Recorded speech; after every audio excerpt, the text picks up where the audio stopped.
Dave Benegal, what inspired you to make this film English August? Well, I wanted to make a film about the generation I was familiar with, and when I read the book, it reminded me a lot of experiences that I myself had gone through when I was making documentaries in the field. And it was talking about the problems of a generation in India which is quite out of sync with Indian reality, and I felt that it would make a good film. As far as, since you said that you identified a lot with this thing, what kind of changes did you make, keeping that book in mind and your own experiences? Well, the book is a very difficult book because everything happens inside the mind of the protagonist, Agasthya Singh. And when I mentioned this to a lot of people, and when they heard that I was going to try and make a film of this, they all said it's impossible, you can't do it, and it's really difficult, and it's not going to be done. And it was very difficult, there's no question about it, but the answer really in that was to find the right cinematic equivalence as to the book, has a certain way, it's a certain narrative style to it. And the answer for us was to find a cinematic equivalence, to convey that and to convey what's happening in the mind of the protagonist and how he's assimilating these experiences that he undergoes. And once we were able to find that, of course, then we had to bring this 350-page book down to a 2-hour movie. And it was very difficult to do that, and we spent about at least 2 years writing the script. We went through about 15 drafts of it, and we'd write and then put it aside and then read it and then look at it again and then say we have to make these changes. And there are a lot of changes. It departs from the book considerably. And the changes arose out of the script itself. The script was calling out for those changes. So it is not really that I wanted to make a change in that, or that Upamanyu, the author, wanted to hang on to something, So it was never that element at all in this. But we both felt, collectively that, this is not working, or this character is not working, or we need to change this element. We need to introduce another character, and that's what we did. The changes that are in the film, for example, are of course the pace is much faster. It's really got a very fast pace. And we've got a new character in there called Mahendra Bhatia, who's a very small character in the book, but in the film he becomes a foil of Agastya's. He's a friend of Agastya, an acquaintance of Agastya's from college, who is in the forest service there, and his role is of course much larger, and it combines several of the roles in the book. And of course we've dropped a whole lot of roles that were just characters that were just not possible to bring into a span of 2 hours. But the main characters are there, and the theme, the basic theme, the experience of Agasthya Singh, which is what drew me to the book, is there, and because that's what I wanted to make. So I wasn't departing from that, obviously. When you made this film, did you keep the Indian as well as a Western audience in mind, or did you have a certain target that you occasionally? No, I don't keep an audience in mind when I'm making the film or when I'm writing it. I wanted to make a film that I would enjoy watching, and that was important. I didn't want to make a film where I was going to fall asleep in the middle of the screening. And but I didn't say that okay, I have this audience and so let's do this specifically for them, or I have that kind of audience. No, that just doesn't. That's not the way I work. But it's at the same time, it's not that I'm making the film for myself. There's a difference between that. I want people to see the film, but I'm not making it for them. And I don't think audiences like that. Audiences are intelligent. They're intelligent people. They don't like to be sort of spoon-fed things and things made specifically for them. They're also intelligent, They want to use their mind, and they want to kind of...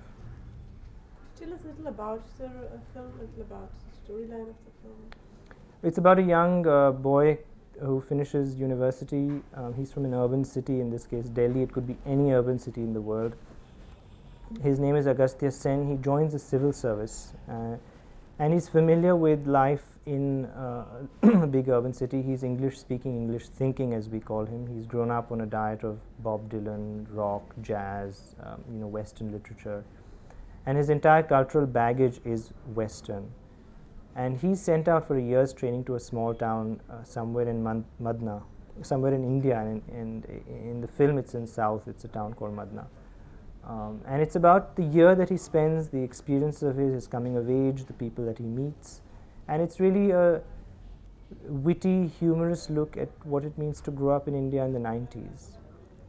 And I think, when we were sort of working on the film, one of the central themes that arose while we were doing this was the whole notion of what it means to be Indian, especially for a young generation today which is trying to take part in a universal culture, and at the same time is trying to come to terms with an Indian way of life. You have the sort of pulls at home and with your culture and your lifestyle, and yet you want to kind of get out and wear jeans and go to McDonald's and be sort of very Western in your whole outlook and perception, and you feel that you want to sort of just jettison this old lifestyle that you have, and obviously it creates a lot of tensions within you, and I think that's one of the themes in the film which also drew me to it.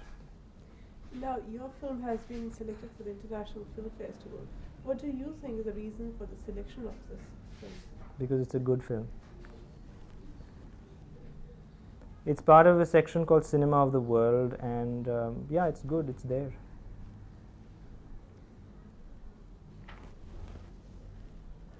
Now, from documentaries you came to feature films. Now, do you plan to go on making feature films, or you keep a balance between the two? Well, documentaries are very nice. In fact, the whole documentary style also informs English August. It doesn't mean English August is a documentary, but the flexibility, the ability to improvise, the ability to shoot things when you see them, to incorporate things around you, is something that I've brought in from my years spent making documentaries into English August, and I would definitely continue making both features and documentaries. So I don't see it as being a distinction. I don't sort of see the two as separate worlds. You're making films, and one is a short film, one is it's got a style to it, it's a different thing, and another one is narrative and it's longer. And generally, as far as film festivals are concerned, one associates art films, to be selected to these things. How would you place your film? Well, the most important thing first to mention is that English August is not an art film, and it's a film about young India. It's a film about India in the 90s, and it's a film which is full of fun. And I don't look at it as an art film, and I of course don't like that distinction either, about the art and not art or commerce or whatever you call it. And I think it's also a misnomer to think that film festivals are only about art films, because you have pulp fiction, you have Dar, and you have a whole lot of other films. So there's everything in there. It's really like it's a festival. It's like a trade fair, a film festival, where you show all the different films that you have, and you sort of meet buyers and sellers, and there's a lot of business that goes on in festivals, which is very important now. Festivals all over the world have become sort of major business and sales centers. So it's not just this refuge where you go and watch rarefied films, but yes, it does give room to new experiments in cinema, and that's very important. It does give room for directors who are kind of constantly challenging traditions, challenging the narrative, challenging styles of making films, or the way we see things, and questioning things which probably may not find place in a regular theatrical hall, which is very difficult to do. So it doesn't mean that festivals are only for an elite lot or stuff like that. How much do you think would you benefit, or your film English August benefit, from being after being selected for this festival? You as a director.